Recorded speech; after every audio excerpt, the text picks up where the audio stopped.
Hello, my name is Dayna Kwasney, and I'm a family law lawyer and registered collaborative lawyer with Kwasney Law in West Edmonton and Athabasca. When a family lawyer meets with a client for a first time, that initial interview can take many different forms. Sometimes the person has been separated from their spouse for quite some time and they're ready to move forward with the divorce process. Other times, the client is just contemplating separation or divorce and are just looking for more information about their rights and entitlements. But regardless of the circumstances, there are usually some common questions that I get asked. So today, I thought I'd take you through some of those questions in this video. Before we get started, I wanted to emphasize that the information I will be providing you with is information only and not legal advice. So if you have any further questions about your specific situation, please consult a lawyer. So the first question I'm going to take you through is, what is my first step when considering separation or divorce, or how do I file for a legal separation? So contrary to popular belief, there is no such thing as a legal separation in Canada. There is nothing that you need to file at the courthouse to start the separation clock running. Simply someone moves out of the home and you begin living separate and apart. Now, the separation can be mutual or unilateral, meaning that you don't need the other spouse's permission or authorization to begin living separate and apart. The courts have also recognized that sometimes it's not economically feasible for one spouse to move out of the home. And so they have recognized that spouses can live in the same home separate and apart. However, you have to be leading completely separate lives. Whether the parties meet this qualification is highly fact-dependent, but some of the things the court will consider are whether the spouses are eating meals together, whether they are attending functions together, and whether they're sleeping in the same bedroom. In terms of when is the right time to meet with a lawyer, I would strongly encourage anyone seriously contemplating separation or divorce to meet with a lawyer early on. Oftentimes, the majority of clients are usually misinformed or they're completely unaware of their rights and entitlements upon a relationship breakdown. Meeting with a lawyer can help clear up those misconceptions and empower you with the education and information you need. The second question I'll take you through today is, how long does it take to get a divorce? So ultimately, the length of time that it takes to finalize a divorce depends on a number of different factors. So in Canada, there are 3 grounds for divorce, 2 of which are fault-based and 1 which is not. Those grounds are adultery, physical or mental cruelty of such a kind to render intolerable continual habitation of the spouses, and 1 year living separate and apart. By far, the 1-year separation period is the most common ground for divorce. Not only can adultery and cruelty be difficult to prove, but the documents that are submitted to the court as evidence in support of these allegations become part of the public record and can be accessed by anyone. However, although parties have to be separated for at least a year before they can obtain the actual divorce judgment from the court, all of the other issues, such as parenting, child support, spouse support, or property division, can be dealt with ahead of time. If the parties are relatively amicable, it's not unrealistic for them to have all those issues dealt with in a settlement agreement signed off on by lawyers.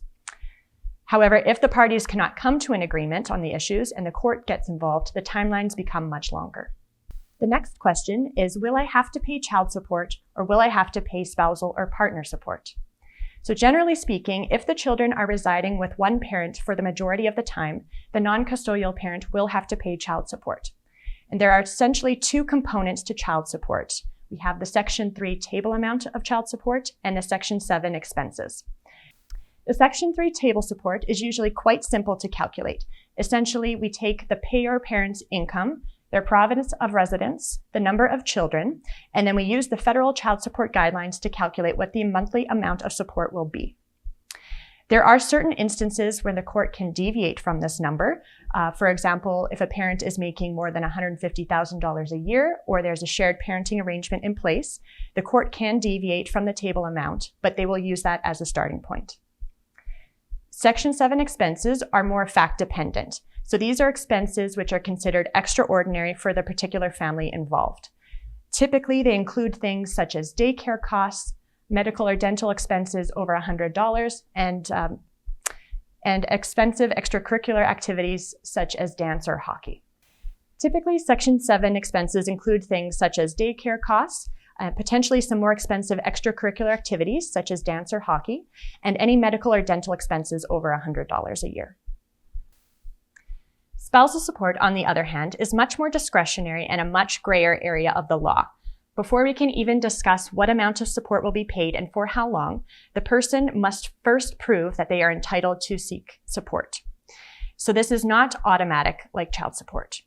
Very generally, some situations where support may be awarded is where one party is earning all of the household income. So in that case, support may be awarded on a needs basis to assist the lower earning income spouse with the economic disadvantages he or she is facing after the breakdown of the relationship. Another situation where support may be awarded is where one spouse has sacrificed his or her career to stay at home to raise the children. In that scenario, support may be awarded on a compensatory basis to compensate the spouse who has been out of the workforce for a number of years. These determinations are highly dependent on the particular factual circumstances, and sometimes it can be difficult for even legal counsel to determine when support will be awarded. So the last question I'm going to go through today is, will I have to go to court? The short answer is no, and in most circumstances, court is avoidable to a certain extent. In fact, the majority of divorces are usually settled outside of court, and then they proceed by way of a desk divorce. So with a desk divorce, we file the divorce documentation with the court, which then goes to a justice for his or her review. If everything is in order and the justice is satisfied that the children have been appropriately looked after, they will sign off on the divorce judgment. So although you have to go through the courts to obtain a divorce, parties to a desk divorce may never see the inside of a courtroom. In addition, lawyers have a duty under the Divorce Act and the Family Law Act to advise their clients of alternative dispute resolution processes that they can explore as alternatives to litigation. Some of the more popular options are mediation, arbitration, and collaborative family law, which I will go through briefly with you. Mediation is a process in which an impartial, neutral third party, the mediator, helps parties to reach a negotiated settlement. So unlike a judge or an arbitrator, a mediator does not impose solutions on the party, but rather merely facilitates conversation between the participants. Ultimately, the decision-making rests with the parties themselves. Arbitration is similar to mediation with some important differences. So an arbitrator is an independent, impartial decision-maker who hears the submissions of the parties, examines the evidence that's presented, and typically makes a decision that's going to be binding on the parties. So while arbitration can bring more formality to the process, the parties still retain considerable control. They have control of choosing who the arbitrator will be, and that can be someone with specific experience in the field of law at issue. They decide the parameters of the process, they agree on the timelines, and ultimately they set out the scope of the issues to be resolved. Finally, collaborative family law is an out-of-court process that enables separating or divorcing couples to create their own solutions and agreements with the help of specially trained collaborative professionals. The collaboratively trained lawyers are the mainstays of the collaborative team, but other professionals such as child specialists, divorce coaches, or financial experts can be retained as needed. This process is a formal recognition that lawyers, while being able to assist with the legal questions involved in a separation or divorce, are not equipped to deal with certain issues. For instance, advising on a parenting plan that is appropriate for kids at certain developmental stages is something that a child specialist, such as a psychologist or a social worker, would be better able to assist with. Similarly, advising the parties on the tax consequences of disposing of certain matrimonial property is something a financial expert can assist with. Any additional experts that are retained are neutral, meaning that they are jointly engaged by the parties, and they are there to simply provide information for the parties to help make the best decisions for the family. Throughout the collaborative process, the parties will engage in a series of settlement meetings. This process is completely open, honest, and transparent, meaning that all the information is shared in the meetings. There is no strategizing outside.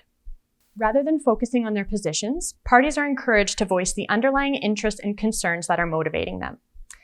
Negotiations are undertaken in good faith, and most importantly, the parties make a contractual commitment not to engage the court system. So if negotiations break down, the collaborative lawyers will then have to step away, and the parties will have to retain new lawyers to represent them in court. This is a strong motivator for parties to continue to work together to reach a mutually acceptable resolution. Court and family members should be seen as a last resort where all other avenues for resolution have been exhausted or are not practical or appropriate. Unlike the ADR processes, the spouses do not retain control over the ultimate outcome. Rather, a justice who is an unknown third party imposes a decision on the family. So usually parties, even though they may not be completely satisfied, are usually much happier with the decisions they come up with on their own outside of court. Thank you so much for taking the time to watch this video. If you have any questions at all regarding the information provided or your next steps in the divorce or separation process, please do not hesitate to give our office a call.